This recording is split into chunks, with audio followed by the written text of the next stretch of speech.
কয়েকদিন ধরে আমার লুচি আর সাদা আলুর তরকারি খেতে না খুব ইচ্ছা করছে।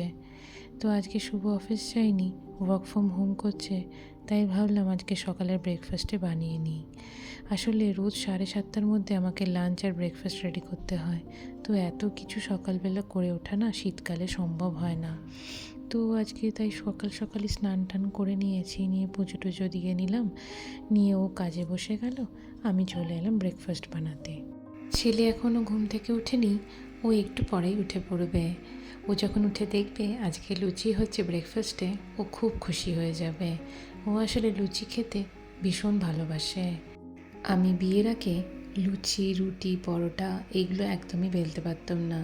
তো বিয়ের পরে এদিক ওদিক থাকতে থাকতে এখন অনেকটাই শিখে গেছি, তবে যে সুন্দর করে গোল করে বেলা এই ব্যাপারটা আমার এখনও হয় না। এরপর আমি তরকারিটাও বানিয়ে নিচ্ছি।